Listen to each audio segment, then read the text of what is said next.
présenter au-devant de toi, mais tu es aussi venu afin de nous parler, afin de répondre à nos attentes, de nous orienter, de nous amener encore plus haut que ce que nous sommes aujourd'hui.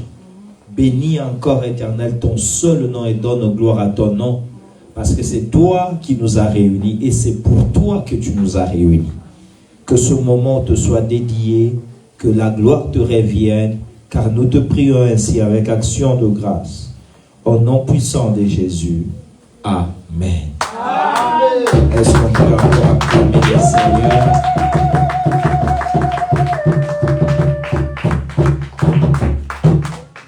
Amen, amen. Amen. Avant de nous inviter, de nous rasseoir, j'aimerais juste que nous puissions lire la parole de Dieu. Nous prenons nos Bibles dans le livre de Genèse.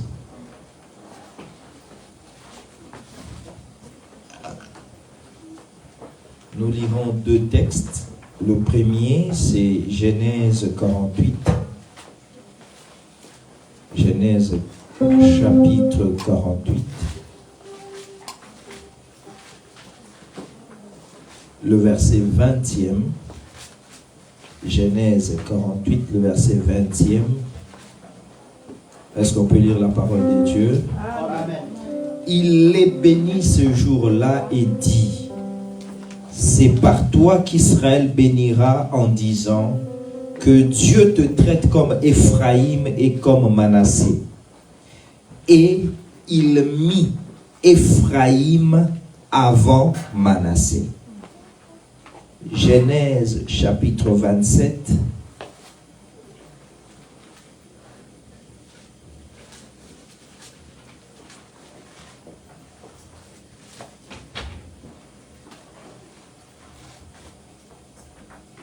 Le verset 34e. Genèse 27, 34. Lorsque Ésaü entendit les paroles de son père, il poussa de forts cris, plein d'amertume, et il dit à son père: bénis-moi aussi, mon père. Amen. Amen. Merci, nous pouvons nous rasseoir. Shalom, shalom. Shalom.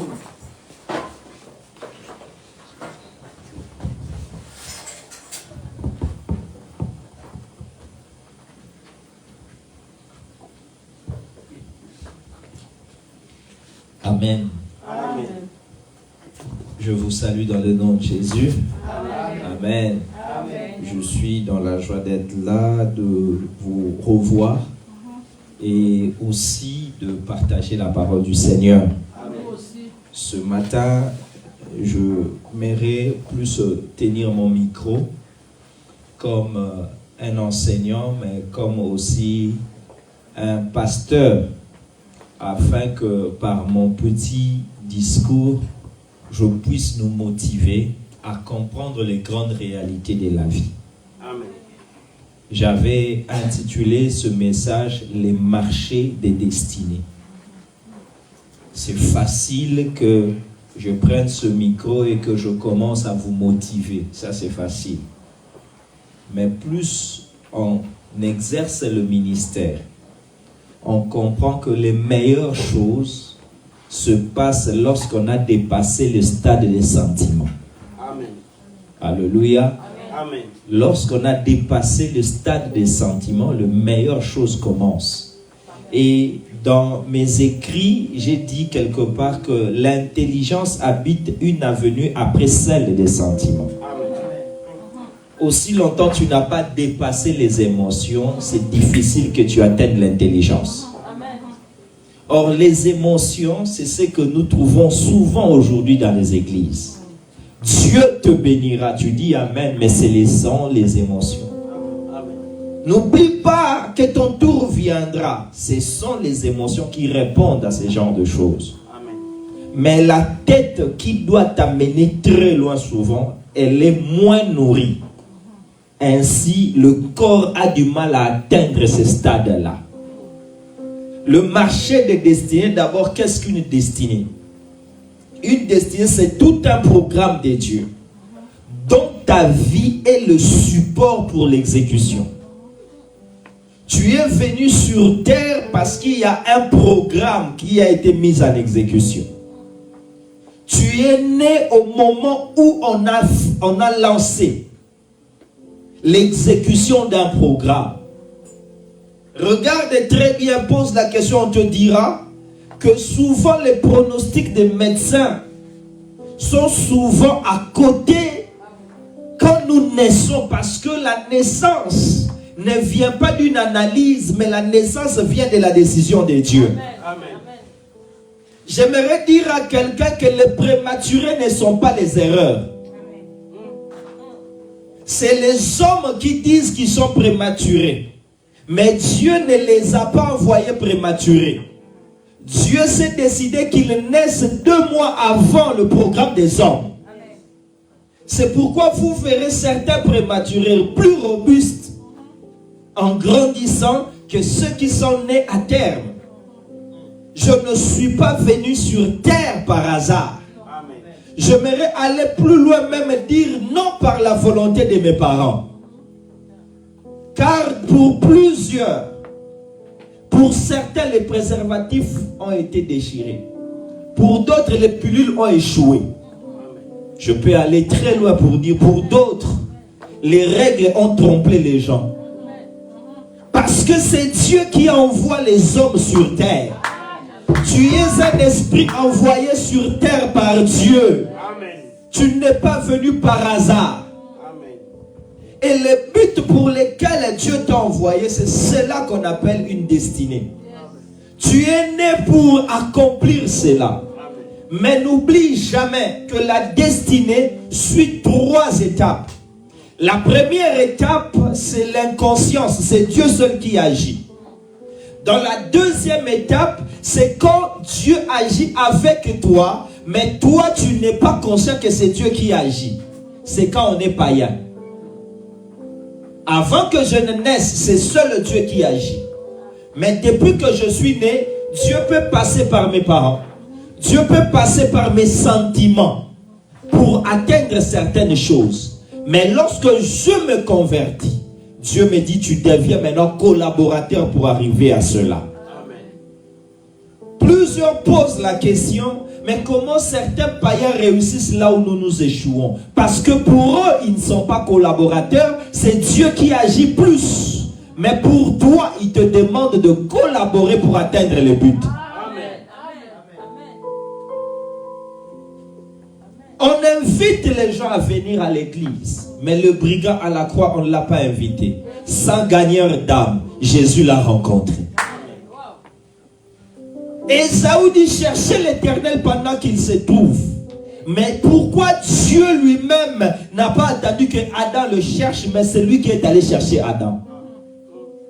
Parce que Adam était tombé dans l'ignorance. Nous sommes réunis comme les gens qui atteignent déjà la 3e étape. Tout ce que Dieu veut faire dans ta vie de grand, il a besoin de collaborer avec toi. Amen. C'est ça la destinée. Or, quand on parle de destinée, moi je viens dire, il y a un marché. Pourquoi un marché? Il y a un cadre où les destinées s'échangent. Il y a un cadre où les destinées changent de propriété. Dans chaque marché, n'oublie pas, il y a toujours quelqu'un qui fait du profit. Et il y a un autre qui subit le bénéfice de l'autre. Quand tu vas à un marché, fais l'effort que tu sois de ceux qui profitent. Si on dit cet article c'est à 10 €, dans un marché, tu as la possibilité de marchander. Si tu arrives à avoir ce produit à moins que sa valeur, tu as gagné. Mais si les vendeurs arrivent à te livrer cela plus que sa valeur, c'est lui qui a gagné. Et c'est ce marché-là qui se joue aussi par rapport à nos destinées. Amen. J'ai pris un exemple d'un marché.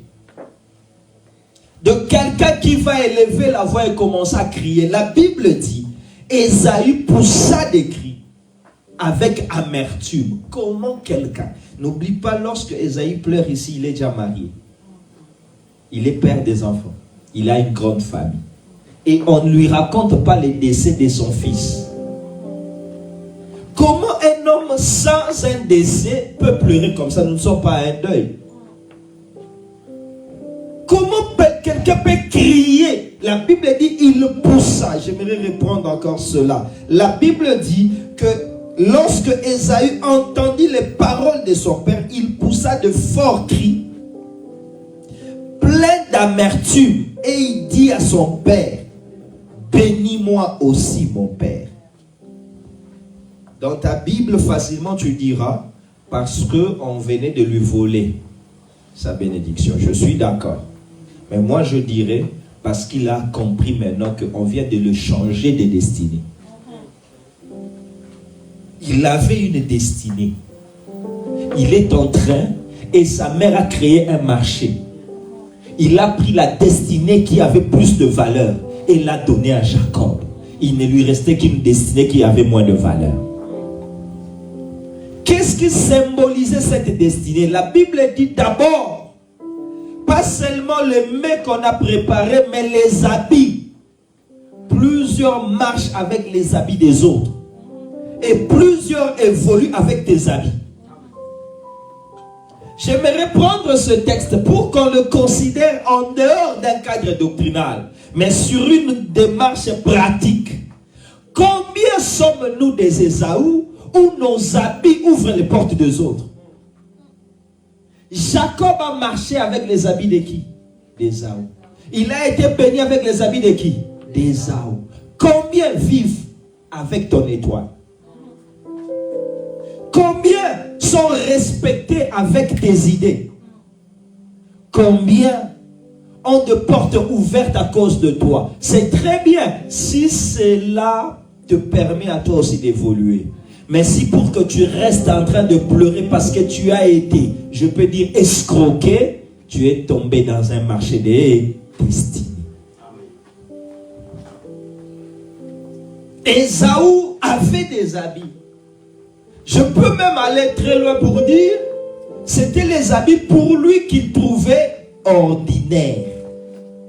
Il y a des choses que tu négliges en toi, mais qui sont les clés de ta destinée. Il suffit que ça tombe entre les mains de ceux qui savent. Ils iront très loin avec ce que tu négliges. Pourquoi ces habits? J'aimerais d'abord rester là. Parce que n'oublie pas, tout ce qui t'appartient porte tes marques. Amen. Je répète, tout ce qui t'appartient porte tes marques. C'est pourquoi quand tu iras chez les fétichistes, tu te diras, apporte-moi même un morceau de ces habits. Parce qu'il y a ces ADN, il y a ces empreintes spirituelles. On a pris ses habits, on a pris son identité. On a pris sa grâce. J'aimerais utiliser le langage courant. On a pris ses chances. On a donné à qui? À Jacob. Mon souci, c'est pas Jacob. Mon souci, c'est toi, Ésaü. Combien ont eu des diplômes avec ton intelligence? Combien avec tes réponses ils ont gagné? Moi, j'ai eu la grâce une fois de rater mon bac. Et j'avais un ami qui a réussi son bac. Et moi, j'avais fait pour lui un examen. Et pendant que j'ai fini à travailler pour lui, lorsque je voulais me concentrer avec mon papier, on est venu m'avoir comme un tricheur. Et j'ai raté mon examen d'état. C'est pas lui le problème. C'est un esprit de dépouillement qui existait. Combien sont dépouillés?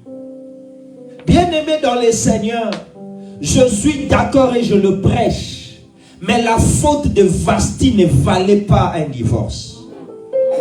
Mais un esprit de dépouillement est venu et lui a ôté le mariage qu'elle avait comme bénédiction. Dans un marché de destinée, plusieurs sont dépouillés. Plusieurs sont dépouillés par leurs habits, par leurs habitudes, par leur grâce, par leur chance. On a pris ses habits, on a donné à son frère. C'était ordinaire pour Ésaü, mais c'était essentiel pour Jacob. Je prie le Seigneur que là où il y a ta photo, que l'Esprit du Seigneur puisse maintenant l'effacer. Là où il y a ton nom, que l'Esprit du Seigneur puisse l'effacer. Là où on a amené tes habits, que l'Esprit du Seigneur puisse le désagréger. Je prie le Seigneur, là où il y a tes marques dans le négatif, que Dieu puisse anéantir ce pouvoir. Au nom de eux. C'est pourquoi un spirituel n'aime pas donner facilement ses habits. Déjà portés. Et si tu veux donner, il faut savoir comment délivrer tes habits, que ça part vite. Amen.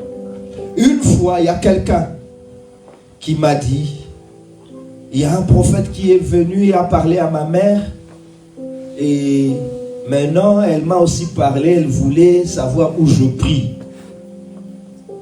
Je lui ai dit, le prophète a dit, je ne comprends pas, mais est-ce que tu peux m'amener la photo, il y a l'image de ton pasteur. Elle est venue me voir, j'ai dit, prends la photo, vas-y.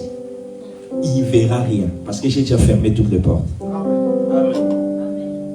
Il est allé avec la photo et il n'a rien vu. L'homme est une maison, je sais fermer mes portes. Je sais faire qu'un prophète ne voit rien, qu'il ne passe pas. C'est possible. C'est possible. Alléluia. Amen. Cet homme, ce merveilleux homme d'Ésaü, je l'aime beaucoup parce que c'est un courageux. Il s'est marié bien avant, c'était un aîné. Malheureusement, dans le marché des destinées, il a été dépouillé en prenant ses habits. Deuxièmement, pas seulement ses habits, mais tout commence par une information déviée. On lui a dit des choses, sa mère a écouté. Je répète, on lui a dit des choses, sa mère a écouté. D'une manière simple, d'autres personnes ont eu l'information qui était son secret et sa force. Beaucoup, ils cherchent les démons, mais c'est l'information qui est passée. Ta mère t'a livré dès le jeune âge en disant, cet enfant a une étoile. D'autres ont entendu l'information. Ça n'a jamais été un spectacle chaque fois qu'il y a des prophéties dans les églises. Certaines prophéties vous exposent plus que ne vous édifient. Je vous dis la vérité. Demande à frère José, il te dira. S'il avait gardé les deux songes secrets, il n'aurait pas eu de problème. L'information est un pouvoir, mais le pouvoir entre les mains des méchants, c'est l'insécurité. Plusieurs destinées ont été déjouées à cause d'informations. Son père l'appelle. Son père savait que 1 plus 1 est égal à 1. Mais pourquoi il n'a rien dit à Rebecca? Il a appelé juste le fils pour lui dire. C'est qu'en ce moment-là, accepte que je dise, il y avait deux équipes. L'équipe du père avec son fils et de la mère avec son fils. Qui a gagné à la fin? La mère. Pourquoi? Parce que la mère a écouté l'information et a gagné le temps. N'oublie jamais, tu n'as pas tout le temps. Il y a d'autres qui savent ce que tu sais. Il y a d'autres à qui on a dit ce qu'on t'a dit. Il y a d'autres qui cherchent ce que tu cherches. Il y a d'autres qui pensent comme tu penses. Il faut racheter les temps.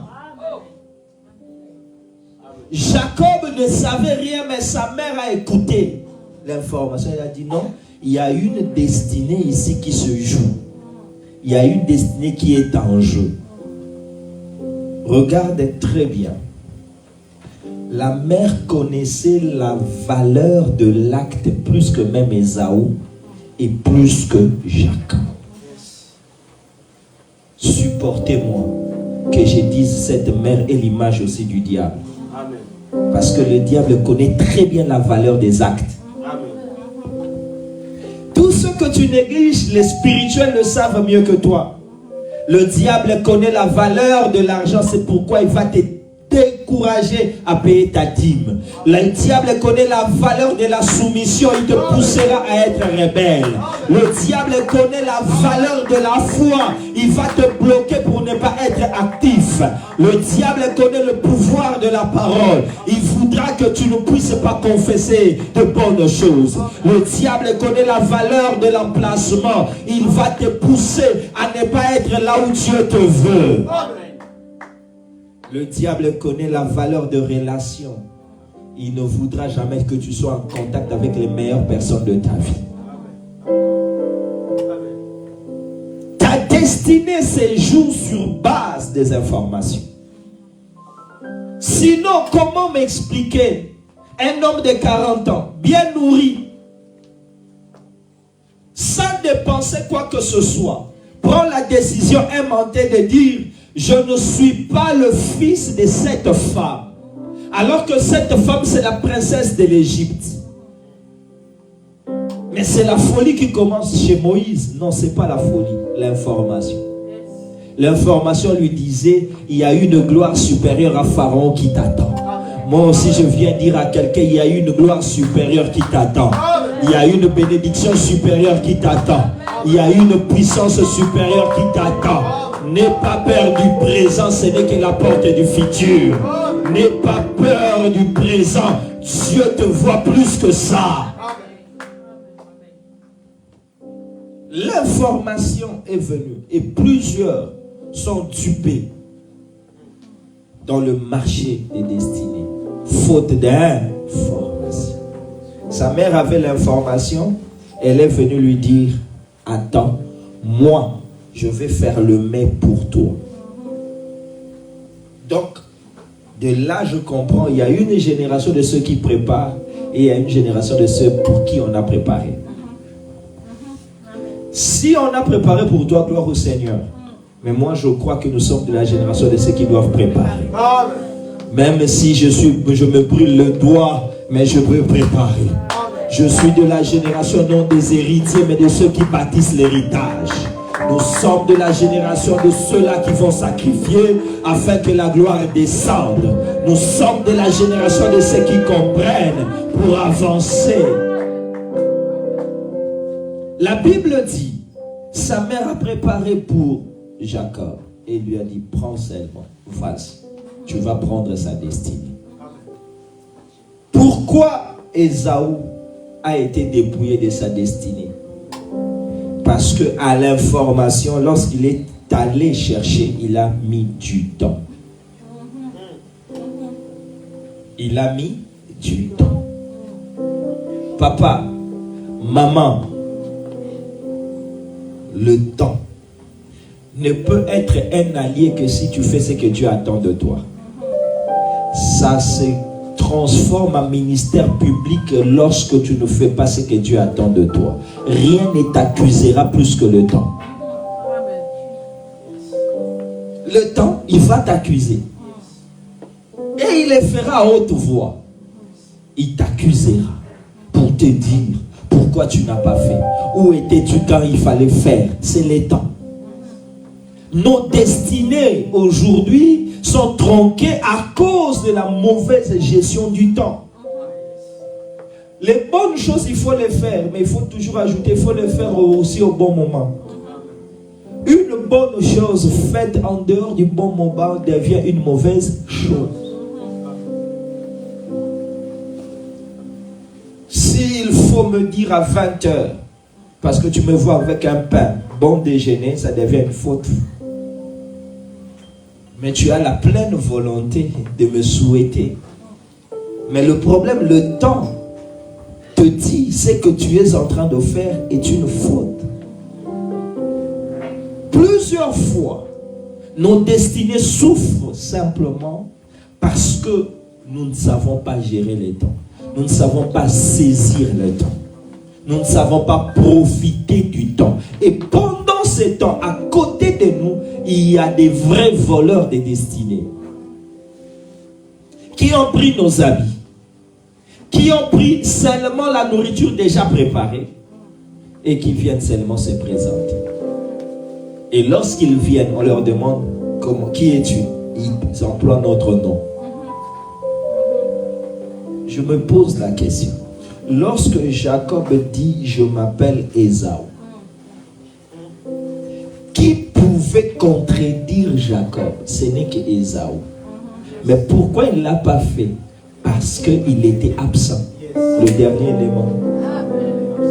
Tant que tu seras absent, ta destinée profitera aux autres.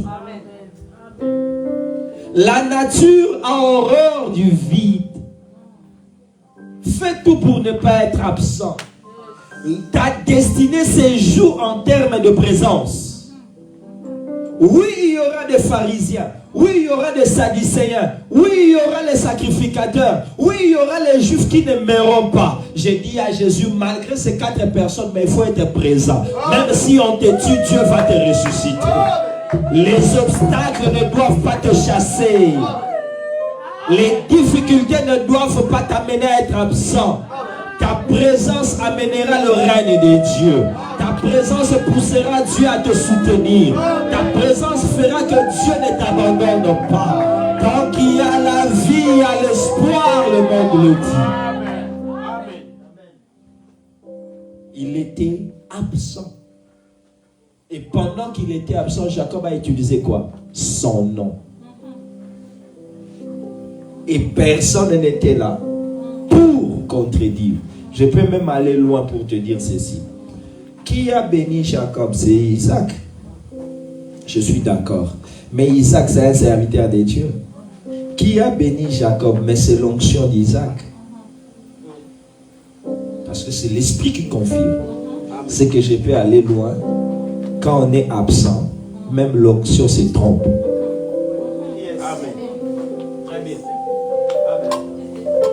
Je nous donne un exemple simple. Nous sommes là dans un culte. Dieu veut guérir quelqu'un. C'est lui qui est absent. Dieu fera quoi?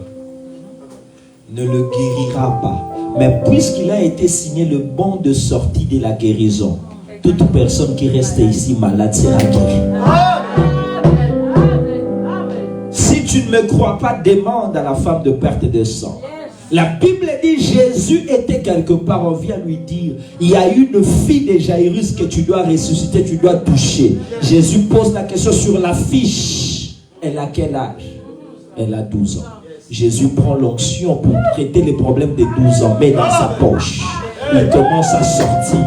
Mais avec cette onction de 12 ans, la femme qui avait la perte de sang, sans être enregistrée, voit l'onction de problème de 12 ans. Elle vient, elle touche. Comme elle aussi saignait, avec pendant 12 ans, l'onction a fait quoi? A guéri la femme. Ton absence te condamnera. Amen. Très bien. Ton absence t'empêchera de profiter de ce que Dieu a libéré. Amen. Car l'onction peut se tromper quand on est absent. Amen. Oui, je vous dis la vérité. Pharaon a dit quoi? Où trouverons-nous un homme aussi intelligent et sage dans tout le royaume? Quand il dit dans tout le royaume, il vise qui? Ceux qui sont régularisés, ceux qui sont français. Mais comme il n'y avait personne, on lui a présenté qui? Un réfugié, célibataire, avec un casier chargé. Mais comme c'est lui qui était présent, ils ont violé la constitution pour bénir Joseph. Je prie le Seigneur que tu sois présent. Je prie le Seigneur que ton cas soit présent. Je prie le Seigneur que le ciel te voit présent. Je prie le Seigneur que ce que tu fais soit présent. Je prie le Seigneur que quel que soit le problème, tu sois présent. Et que Dieu te voit présent. Que le Dieu qui honore la présence t'honore aussi. Que le Dieu qui répond à la présence te réponde aussi. L'onction veut agir. Mais qui est présent? Qui est présent? On utilise ton nom et tu es absent. Tu penses être généreux, tu n'es pas généreux, on te dépouille. Je répète, tu n'es pas généreux, on te dépouille. Pourquoi je le dis? Je vais prendre comme leçon chez Dieu lui-même, le grand bon Dieu. Des Genèse à Malachie. Il est bon, il guérit, il ressuscite. Il fait tout ce que les hommes peuvent attendre de lui. Mais écoute très bien, il ne libère jamais son nom. Parce que s'il avait libéré son nom, les gens n'auraient pas besoin de lui. Il a gardé son nom. Ceux qui étaient pressés ont dit non, son nom s'appelle Jéhovah. Il dit non, Jéhovah c'est pas mon nom. Jéhovah veut dire c'est lui qui est. Mais la phrase elle était complète, il faut compléter. C'est une phrase sans complément. Je suis qui? Oh non, on le connaît. Vous ne le connaissez pas car on connaît un homme par 3 éléments. Le visage, le nom et la voix. Ce sont les 3 choses que Israël n'a jamais expérimentées. Lorsqu'il est descendu à Sinaï, il a voulu parler. Ils ont dit non, non, non, non, non. Ne nous parle pas, nous allons mourir. Donc ils ont raté l'occasion d'écouter sa voix. Ils ont vu la gloire. La Bible dit que c'était comme sous les pieds de Dieu. Ce n'était pas son visage. Car même Moïse ne pouvait pas voir. Personne ne peut me voir et vivre. Il a caché les noms. Ils n'ont pas supporté la voix. Et ils n'ont pas pu voir la face. Alors ils ne le connaissaient pas. Et lorsqu'il est venu, il a libéré les noms. Maintenant, les gens pouvaient dire, qu'est-ce qu'on va faire le nom? Il a dit, voilà la dimension que j'avais mis en sourdine pour que vous ayez toujours le souci du nom. Sans le nom, vous ne chassez pas les démons. Maintenant, quand je vous donne le nom, je vous donne aussi le travail du nom. Plusieurs font tout parce que tu leur as tout aussi donné. Tu n'as rien gardé. On va te dépouiller. Je répète, plusieurs ont tout de toi et ils n'ont plus besoin de toi parce que tu as tout donné. C'est une erreur. On ne donne pas tout comme ça. Il faut toujours garder. Je répète, il faut toujours garder des choses. Parce que ce que tu as, ce sont les éléments qui véhiculent ta destinée. Si tu donnes tout, on pourra aussi tout te prendre. Le Dieu de la Bible, même maintenant qu'il nous a donné le nom, il a encore gardé la dimension le jour où il reviendra. Ça nous pousse à continuer à dépendre de lui. Je viens te donner un conseil. Garde un peu pour ta destinée. Garde un peu pour ta destinée. Garde un peu pour ta destinée. Il était absent. Et le présent en a profité. On l'a dépouillé. Lorsqu'il est venu, quelque chose s'est passé. Il a poussé des grands cris. Il a dit à son père, tu n'avais que ça. Son père dit, oui, la vérité. C'est de là où j'ai pris ce deuxième texte, où il est dit, Jacob bénit Ephraïm et Manassé. La dernière phrase, il plaça Ephraïm avant Manassé. Dans le marché des destinées, plusieurs réfléchissent seulement en termes de bénédiction et malédiction. Or, il y a aussi un terme de prééminence. Tu peux être béni, mais on te met à la deuxième position alors que tu devais être à la première. Je prie que tu te réveilles, que tu te poses la question, est-ce ma position ou non? Dois-je être en France? Oui, ce n'est pas un problème, mais dans quelle position? Je viens parler à un Manassé. Pourquoi on t'a placé là? Tu es né avant, mais pourquoi on t'a placé? Tu as subi le problème dans le marché des destinées. On t'a changé. Je répète, on a fait quoi? On t'a changé. Et quand je pose la question, qu'on t'a changé, pourquoi? La seule réponse de Manassé, c'est le nom que je porte. Lorsque je suis né, mon père a dit, je vais oublier. C'est que toi tu t'appelles oubli. Il y a un esprit d'oubli qui combat beaucoup de gens. Tu as aidé beaucoup de gens, mais pourquoi on t'a oublié? Le marché des destinées. S'il y a le dépouillement, c'est chez Esaü. Il y a l'oubli chez Manassé. Comment on t'a oublié? L'ami vient, il ouvre de porte aux autres. Lorsqu'il finit d'ouvrir le porte, c'est alors il se souvient de toi. Seigneur, pourquoi on doit m'oublier? Pourquoi on doit m'oublier? Plusieurs souffrent comme ça parce que la destinée, ce n'est pas dans mon message, mais j'ouvre une parenthèse rapide. La destinée, c'est un rôle donné à un joueur, mais qui doit répondre au système des jeux. C'est-à-dire, ça dépend aussi des autres joueurs. Tel que nous sommes dans la vie, nous sommes nous tous interliés par rapport à nos destinées. Si tu bouges bien, tu me motives à bien bouger. Nous sommes une chorégraphie. Et celui qui ne bouge pas très bien et persiste, il risque d'être enlevé dans le groupe. C'est pourquoi prie pour que tout le monde réussisse. Ça facilitera ta réussite. Prie pour que tout le monde aille de l'avant. Ça va encourager aussi ton avancée. Les sorciers n'iront nulle part parce qu'ils contredisent la loi de l'équipe. Si tu ne joues pas très bien, tu empêches l'équipe de réussir. Plusieurs sont oubliés. On l'a oublié. Si on ne l'oublie pas en tant que personne, on l'oublie dans ses performances. On l'oublie dans ses compétences. Si on ne l'oublie pas, on oublie ses dossiers. Si on n'oublie pas ses dossiers, on oublie que c'est lui qui avait un besoin dont on lui avait dit d'attendre. Je refuse que tu sois sur une liste d'attente éternellement. Écoute ce que la Bible dit. Dieu s'est souvenu de son alliance qu'il avait faite à Abraham, Isaac et Jacob.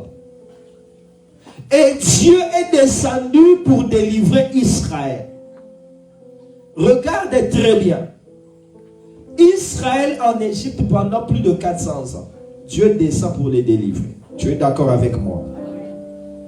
Premier élément. Qu'est-ce qui motive Dieu à les délivrer? C'est seulement le souvenir des gens qui sont morts. Et pendant qu'il se souvient, il se souvient de qui? Des gens qui sont vivants mais qui ne prient pas. Les Israélites en Égypte ne priaient pas parce qu'ils ne connaissaient déjà pas Dieu. Pendant 4 siècles, ils ne priaient pas. Un mort dans le souvenir de Dieu fait bénéficier les vivants. Dieu s'est souvenu et il est descendu. Il a fait 6 mouvements. 1. J'ai vu, j'ai entendu, je connais les 3 premiers verbes. C'est pourquoi je suis descendu pour les délivrer et les faire sortir. 6 verbes déclenchés par un seul verbe, c'est souvenir. Dieu a vu la souffrance. Il a entendu les cris, car il connaît la souffrance. À cause de cela, il a fait quoi? Il est descendu. Pendant tout ce temps, les Juifs ne priaient pas. Il a dit, je vais les délivrer. Mais je ne les délivre pas seulement pour le faire monter dans le pays où j'ai promis. Amen. Tout ça pourquoi? Parce qu'il s'est souvenu. Est-ce que Dieu ne peut pas se souvenir de toi? C'est que si Dieu se souvient de toi, il touche aussi les hommes, ils vont se souvenir de toi. Amen. Je prie que le Seigneur se souvienne de toi. Bien-aimé, l'oubli, l'esprit Manassé, c'est un esprit puissant qui a fait souffrir Mardoché. Il a fait un très bon acte, mais on l'a oublié. Au point où, plusieurs temps après, il fallait que le roi dise, mais on n'a rien fait pour lui. Mais il le voyait. Comment tu es absent dans la mémoire des bienfaiteurs de ta vie? Comment tu es toujours présent chez ceux qui doivent te combattre? Comment ton visage est toujours dans le mauvais rêve? Pourquoi on ne peut pas te rêver dans le bon sens? Ça n'a pas de sens. Comment ta destinée peut aller très loin alors que les bienfaiteurs de ta vie ne pensent pas à toi? Le Dieu d'alliance réveille la mémoire de mes bénéficiaires, réveille la mémoire de mes partenaires, réveille la mémoire de ceux qui doivent m'aider, réveille la mémoire de les chansons. J'ai la grâce d'interpréter les songes, mais si les chansons m'oublient, je reste en prison. Frère, tout ce que tu trouves difficile, c'est facile. Il suffit que ceux qui connaissent le secret de la chose pensent à toi. Je répète, pense à toi. Bien-aimé, je répète encore qu'ils pensent à toi. Manassé, béni, oui, mais en deuxième position, parce que Manassé veut dire j'ai oublié. Dans le marché des destinées, plusieurs personnes sont oubliées dans les opportunités qui doivent les amener à avancer. Ainsi, ils ont du mal à avancer. Ainsi, ils ont du mal, ils souffrent, ils sont bloqués. Dans mon message alors, je vais atterrir pour poser la petite question. Alors, dans ce marché-là, que faire? J'ai réduit, j'ai résumé, je donne juste un échantillon de ce message. Que faire dans ce marché des destinées? Puisque c'est un marché, une seule chose peut faire passer la vente au niveau de l'achat. Une seule chose, c'est le prix. C'est le prix. Bien-aimé, c'est le prix. Tu peux être jaloux du brigand, mais il sera au ciel. Pourquoi? Il a payé le prix. Amen. Amen. Tu peux tout dire. Tu peux rappeler les meurtres de Paul, mais il sera au ciel parce qu'il a payé le prix. Je n'aimerais pas approfondir sur ça, mais j'aimerais dire deux choses essentielles en parlant du prix. J'aimerais parler d'une chose que j'aime beaucoup, qu'un prix qu'on n'aime pas payer. C'est le prix du courage et de la honte. Yes. Nous sommes prêts à faire beaucoup d'efforts, mais à ne jamais accepter la honte. J'aimerais vous rappeler que celui qui a bâti l'église, il est mort nu. Devant les gens qu'il lui-même a créés. Amen. Et n'oublie pas, personne n'avait la force de déshabiller Jésus. C'est lui qui les a laissés faire. Il est mort comme ça. Mais pourquoi il a accepté? C'était un moyen de payer les prix pour sauver tous ceux qui étaient sous le pouvoir du diable. Amen. Le prix de la honte.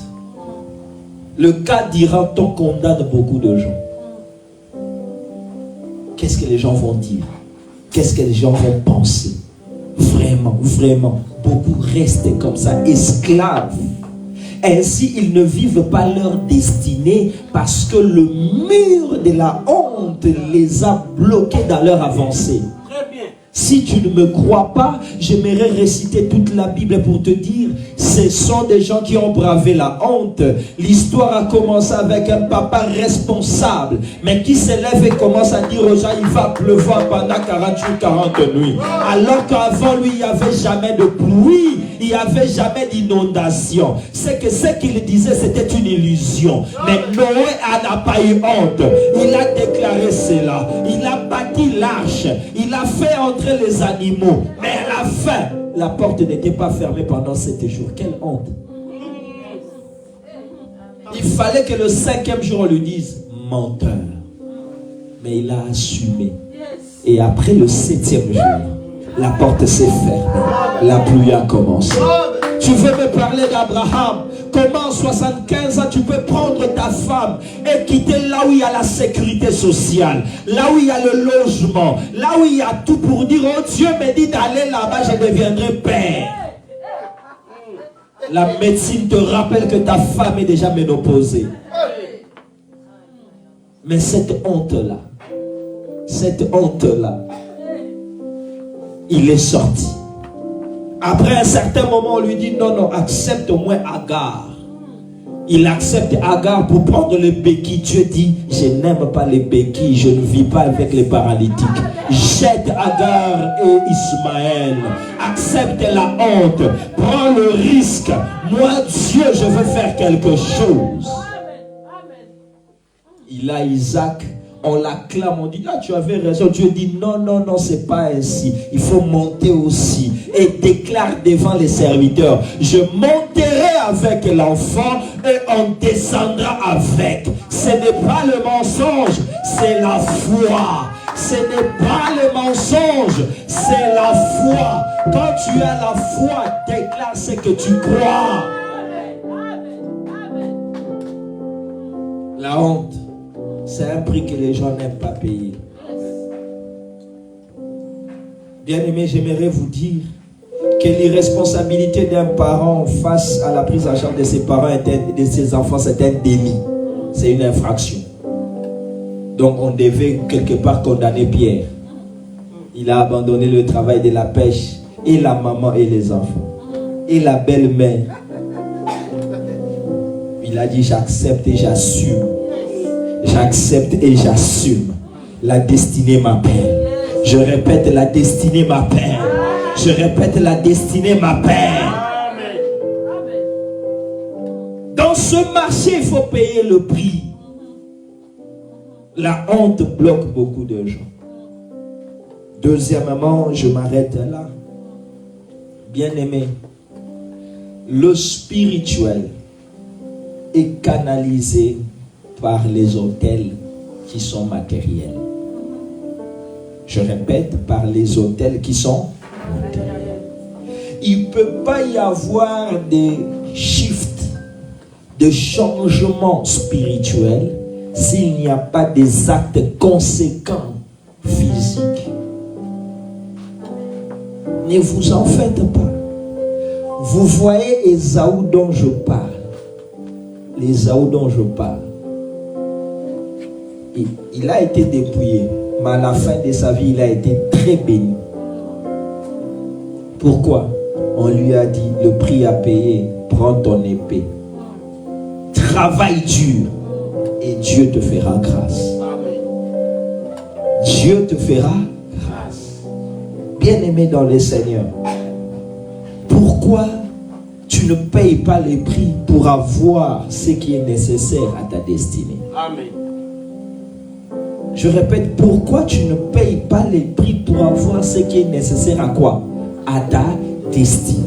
J'aimerais que tu réfléchisses avec moi, simplement. Après, je m'arrête. Jésus est né. On a dit il est le roi des Juifs. Mais il n'est pas seulement roi, il est le grand sacrificateur. Les deux grandes dimensions de Jésus, c'est qu'il est roi sacrificateur, comme Melchisédek. Tu es d'accord? Réfléchis très bien. On reconnaît un souverain sacrificateur s'il porte une tunique sans couture. Jésus avait une tunique sans couture. Pose-toi la question, comment il a eu ce qu'il a acheté?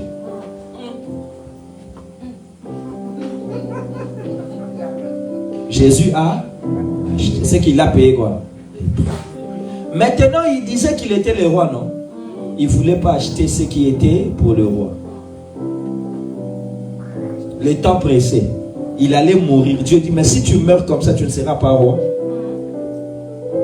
Mais puisque tu ne veux pas payer les prix, on va te donner les habits de roi, mais à la place du prix, on va te fouetter. On appelle le soldat romain. On rêvait Jésus des habits de roi, mais avec fouet. C'est que tu ne veux pas payer librement.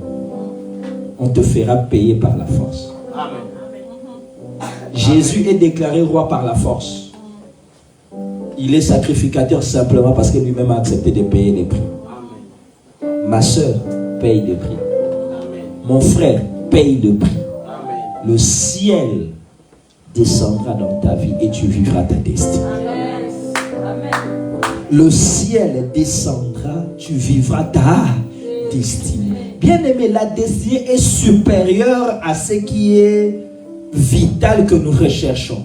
Le vital, c'est quoi? Manger, boire, logement, voiture. C'est ça, ça c'est l'ordinaire. C'est pas ça la destinée. Yes. Non. La destinée est supérieure au matériel. La destinée te confère une importance dans la vie des autres. La destinée te fait jouer le rôle que Dieu a prévu par rapport à la vie de plusieurs et dans la suite des temps. C'est pas la voiture, c'est pas le logement, c'est pas la régularisation. Non, c'est plus que ça. Et pour cela, si tu ne payes pas le prix, tu n'atteindras pas cette dimension.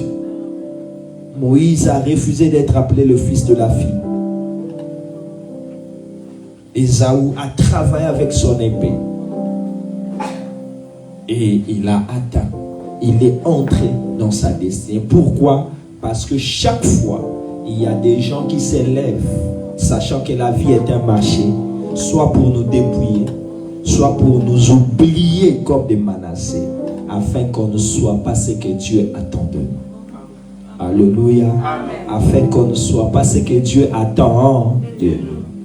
Dans la Bible, il y a eu plusieurs aveugles. Mais les plus célèbres restent Bartimée. Mais ce que j'aime chez Bartimée, c'est qu'il n'était pas né aveugle. Il était devenu aveugle. Et je pose la question aux cataractes, aux infections et aux autres. Pourquoi dans la vie de Bartimée, vous avez seulement attaqué les yeux? On me dit parce qu'il est fils de Timée. Il a une grande destinée. Il faut attaquer la vision. Quand on a une destinée, cela définit même le type de combat que tu dois suivre. Amen. Quand on a une grande destinée, on ne te combattra pas comme n'importe qui. Non. Et j'aime ajouter en disant, tous les grands, Dieu les empêche d'avoir des amis.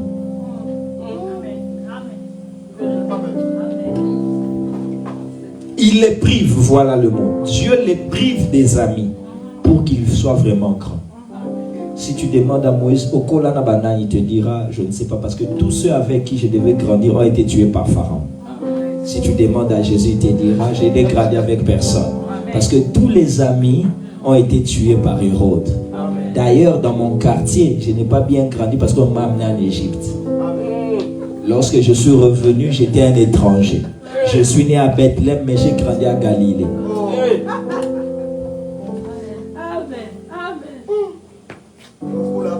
Tous les grands sont étrangers, d'une manière ou d'une autre. C'est un prix aussi à payer. De chaque fois, s'adapter. Non pas pour se conformer, mais juste pour apprendre et avancer. Je suis venu te dire que ta destinée se joue de la manière dont tu acceptes de payer des prix et de ne pas te laisser bloquer par la honte et les considérations, mais de t'élever et d'agir parce que Dieu attend de toi. Amen. Je suis Manassé, je peux revenir le plus grand. Oui, parce que Ephraïm n'a jamais donné Gédéon. Gédéon est devenu Gédéon à cause de Manassé. C'est possible, quel que soit l'ordre des hommes, que tu puisses payer le prix et atteindre ta destinée.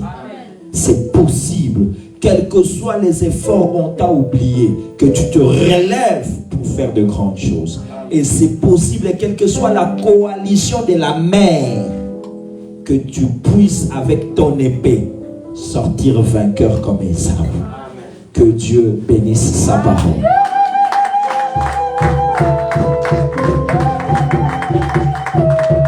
J'aimerais vraiment que nous prenions un petit moment, juste un petit moment. Nous voulons dire à Dieu quelque chose. Accordez-moi juste ces quelques minutes. Nous voulons dire à Dieu un mot. Ce message, c'est pour le réveil d'un grand. C'est pour le réveil d'un héros. Parce que sa destinée est en jeu. Plusieurs veulent te dépouiller. Tes habits, ton nom. Mais Dieu t'a laissé une épée pour combattre. Et c'est aussi la prière. Est-ce que tu peux commencer à dire à Dieu? Tu peux commencer à parler à Dieu selon le message que tu as entendu. Pour que Dieu se manifeste. Prions dans le nom de Jésus.